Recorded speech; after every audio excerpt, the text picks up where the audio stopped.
The Lions are ready to roar into 2022 with what they hope is the culmination of years of hard work and roster building. We were 9-3 last year, and we lose 3 games by 3 points, and we're close. Not content to just make the playoffs anymore, Frank Selfo and company are looking to show they belong among the FCS elite. Come to Hammond America. We'd love to have you. We'd love to host you. Join us as we show why Hammond America is ready to level up the Lions. From WBRZ Sports 2, this is the Southeastern Lions Football Special. Yes, it is. A good evening, and thanks for joining us here on the main event, a preseason special on everything Southeastern football. Now, our goal tonight is to get you prepped on everything regarding this Lions football team, ranked 16th in the country heading into 2022. Has Frank Selfo turned this Lion defense into the aggressive unit he wants, that he needs to be more than just a 2-Q team in the playoffs? How does this schedule break down for the conference favorite, since the Southland has gone through a bit of a paradigm shift as of late? And the most important question, how do you replace the most legendary player this program has ever seen at quarterback? All-American and Walter Payton Award winner Cole Kelly. And that seems like a perfect place to start tonight. Cole Kelly, a multiple All-American, Southland All-Conference selection, League Player of the Year, and should have been a multi-time Walter Payton Award winner, was a huge part in why Southeastern is now on the national scene when it comes to FCS football. He was a unique transfer situation compared to a lot of guys. He left Arkansas after 2 seasons while he was having success. First freshman to start at quarterback for Arkansas since 2012.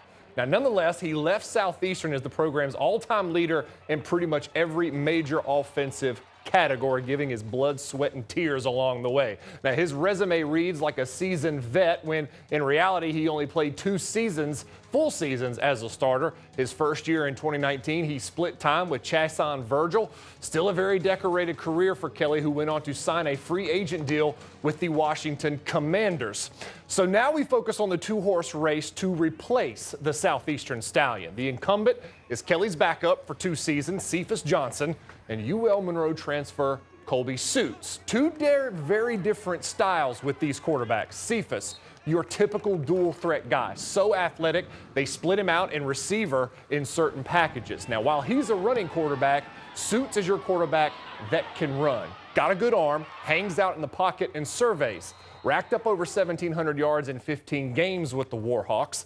And Frank Selfo said he'll probably name a starter the first week of the season, maybe sooner, but these 2 are no stranger to a good old-fashioned competition.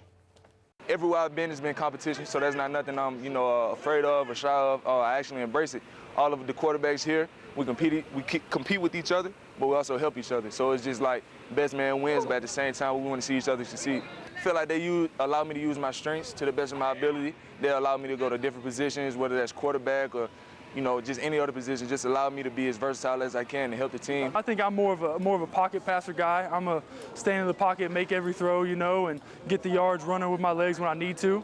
And Cephas he's a great player, all around, and I think it's going to be a good battle. And all of college, I've been going back and forth with guys. My 2020 at ULM, I had a quarterback battle with a guy, and I ended up starting there, and just trying to come in and compete every day. It doesn't matter whether you're winning or losing, just pushing each other is really good for a team.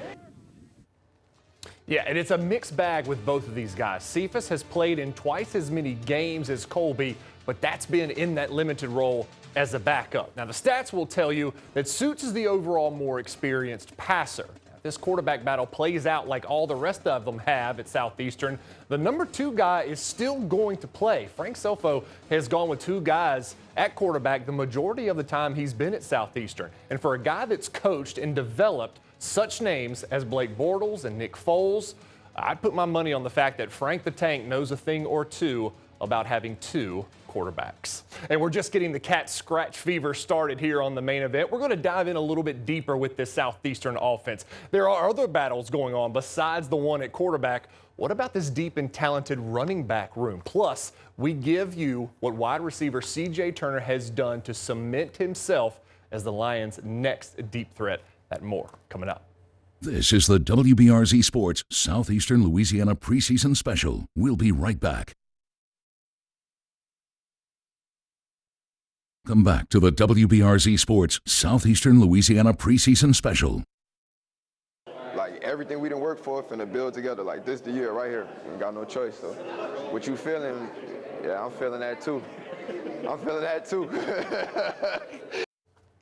A lot of reasons to smile this year out in Hammond, America. Thanks for sticking around with us here on our Southeastern special. We've gotten you all wrapped up in what Frank Selfo wants to do with his quarterback battle out in Hammond, but there's been a slight shift in the entirety of this team's offensive approach. Since Selfo's arrival, the offensive scales have been very heavily tilted towards the pass game. Not a huge commitment to the run. Last year, the Lions registered over 7,000 yards of total offense. Just 26% of that came via the ground game. And when you factor in Cole Kelly being the team's leading rusher, it kind of makes it even worse. The past 2 years, Southeastern has seemingly hit a wall in the playoffs. Selfo said in the offseason, a further review of past struggles in the postseason pointed to opponents' ability to run the football.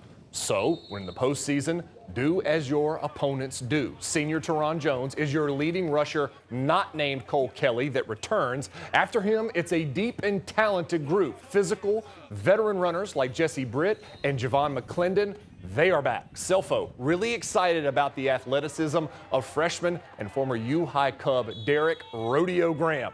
Now, it's a group that can go 4 and 5 deep with just about every quality you want and need in a ball-toting bell cow. We got some depth now and some versatility. Devante Williams back in 19 was really a guy for us that kind of broke it open, but we haven't been consistent. We haven't had the depth to run the football like we wanted to, and I think we'll do that a little bit more this year. We're not going to shy away from it, but we haven't had the ability to actually run the ball when we wanted to run the ball. Sometimes we had to.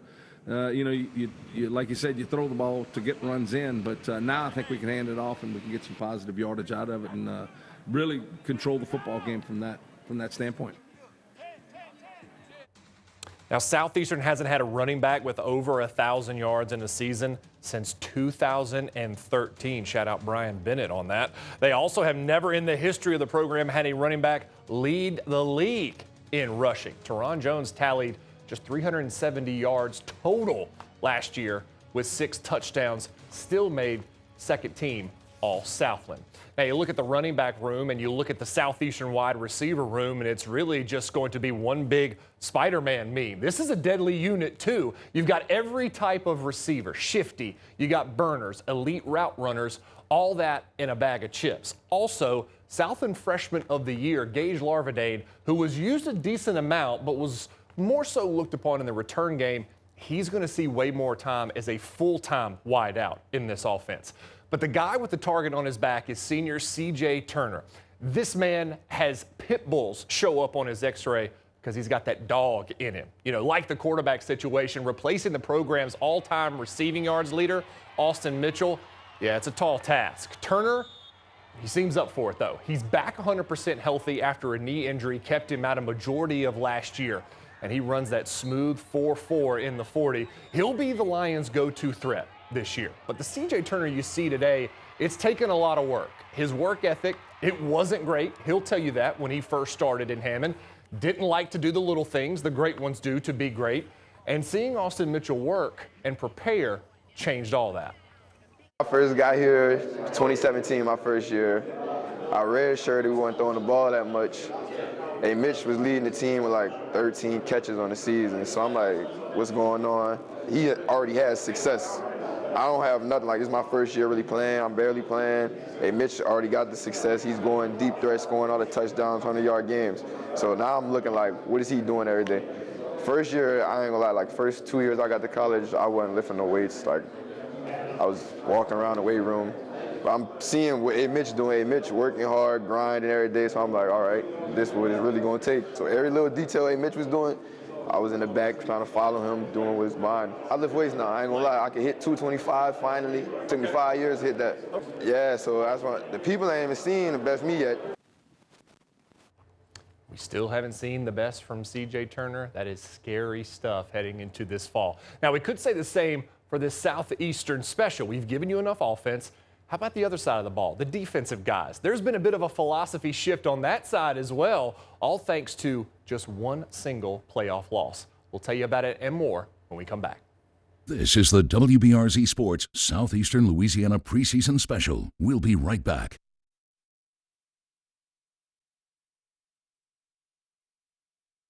Come back to the WBRZ Sports Southeastern Louisiana preseason special. All right, thanks again. Welcome back to the main event. You know, the Lions have been one of the premier programs in FCS under Frank Selfo. Playoff appearances in 2 of the last 3 years. But it's the most recent one, more specifically, a loss to JMU that might have changed the entire trajectory of this Lions program. Now, in last year's playoffs, the Lions were riding high after a first-round win over Florida A&M, but a quick trip to Harrisonburg saw Southeastern get a mirror image of themselves. A potent offense led by a Walter Payton Award-winning quarterback that scored in bunches. The only difference was that JMU could duke it out offensively and defensively. Lions weren't used to teams punching them, taking punches, and then hitting right back with even more. JMU rolled to a 39-point victory behind 484 yards of total offense while forcing 5 turnovers. And from then on, Southeastern's program would never be the same. A defensive transfusion was on the horizon, especially when you lose 3 games by a total of 9 points. Turnovers make all the difference in the world. I feel like it made us just look ourselves in the mirror and basically say, yes, we're not doing enough and we have to work harder. It's obviously not enough. Look at the score. This offseason, we put on some weight. We got stronger. We did a better job. But we also challenged them to be more aware of the impact that they have on our football team. I think a lot of times the guys just go through and run the plays that they're supposed to run and do things they're supposed to do without realizing the results are really impacting the entire football team. Defensively, we're high in the country interception-wise, but we need more fumbles. That's what we need. We need more strips and fumbles, and a lot of it's going to come on the quarterback hits where we can get a strip sack and then, you know, get a turnover on that side. Even on 7-on-7, we need to emphasize stripping the ball, running to the ball, you know, just doing a better job in that in those aspects. We know it's going to be on us if we want to win. Defense win games. Offense, you know, the same offense sell tickets. So we know we have to be better on our side. And Donnell is right. They need to be better, especially in that secondary. You've got him, who is a 2-time All-Southland selection, Philando Jordan, a 2-time All-American, and Zy Alexander, who is a freshman All-American in his first season playing college football. So the talent is there. We've just got to put it together. Now, safeties coach Bill DeTavio is your defensive coordinator this season. Can't go anywhere but up when you take into account Southeastern was ranked 122nd in the country in passing yards allowed. And if you're keeping score at home, there are 123 football teams in all of FCS. And you could argue a lot of the secondary success could rely on this defensive line. Talent-rich bunch that has had its ups and downs last season at the start, but the last 3 or 4 games of the year, this was a group playing like men possessed. Really, with them, it was all about effort. Aggressive at the point of attack and not letting the quarterback read war and peace in the pocket. And in this offseason, it was about making sure the intensity was there, because when that's there, the results follow. We got a whole lot of effort from last year. A lot more experience to me, and still pretty young. I mean, I just like how we come as far as D-line. I think we're a little bit explosive, use the hand more, and a lot more effort. Like I say, we gave effort, but it's on a whole different level now. We trying to top that, basically. So not just that person this game, this person, all of us every game. And I feel like if we just play great, the whole defense becomes great. Every great team that has a great D-line just have an awesome defense. And that defense sure has the potential to be one of the most elite in the country. Now, Southland teams are going to have a lot of problems with that defense. Set to take another break, we are here on the main event. We've told you all about Southeastern's plans for their opponents, yet we haven't told you their opponents. We go in depth with this upcoming schedule when we come back. This is the WBRZ Sports Southeastern Louisiana preseason special. We'll be right back. Come back to the WBRZ Sports Southeastern Louisiana preseason special.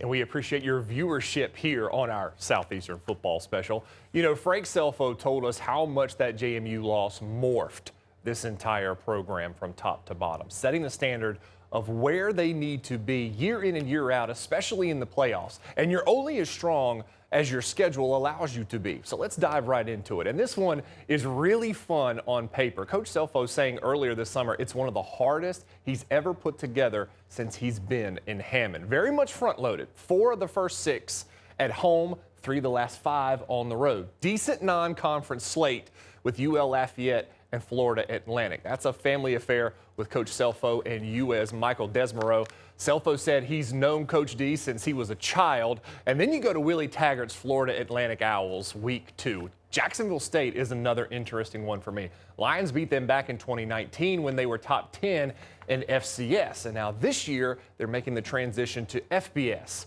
Rich Rodriguez is their head coach. He and Selfo were at Arizona together, so that's another fun little relationship there. The Southland slate is pretty balanced. UIW at Strawberry Stadium should be a good one. A&M Commerce, a new member to the league as they come up from Division II. So it's only right that we throw some predictions on this schedule. Season opener, yeah, it was kind of a push for me. Raging Cajuns are in the first year of a Levi Lewis-less team.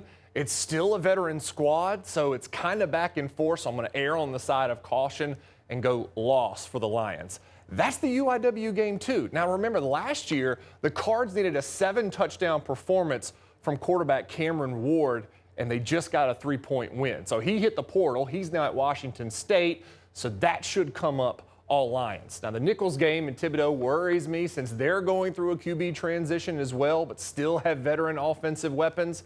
Another push, but caution game. All in all, got the Lions going 8-3, which is exactly same as last year's regular season. Yes, I know. Way to mix it up, Matt. Great job. Way to think outside the box. Getting ready to close this thing out. When we come back, the Southland Conference has had its own realignment issues. Hear from the new commissioner on how he plans to stop the starting and stopping of teams leaving. This is the WBRZ Sports Southeastern Louisiana Preseason Special. We'll be right back.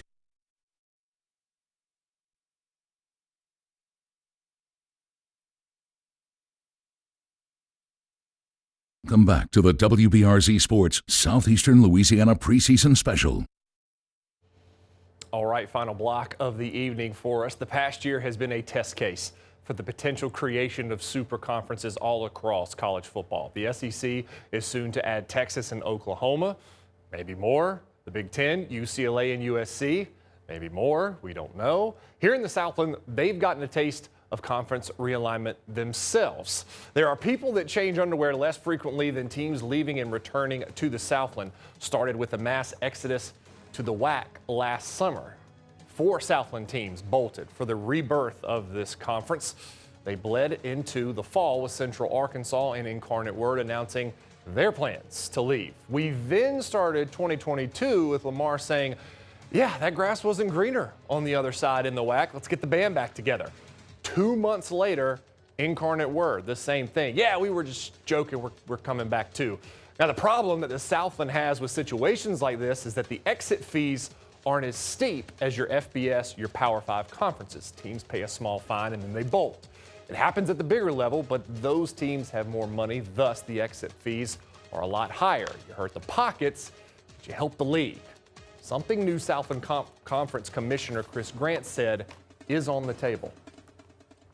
Holding schools to the fire, I mean, we've done some things that we haven't historically done. We've increased our withdrawal fees, right, and to prove that how united we are in our approach. And more importantly, 2 ears and 1 mouth for a reason. I'm listening more than I'm talking in all the rooms, and I think that's a big part of those members now coming back and being a part of this league because they can see the vision, but they also know they've been heard, and they know I now have benchmarks to reach in order to accomplish what they've envisioned for our league. And look, we're here to serve more than important than anything as a conference. And as a commissioner, that's my goal, is to not only, put a spin on what our institution is looking to accomplish, but amplify them as much as possible and bring those opportunities to the national market.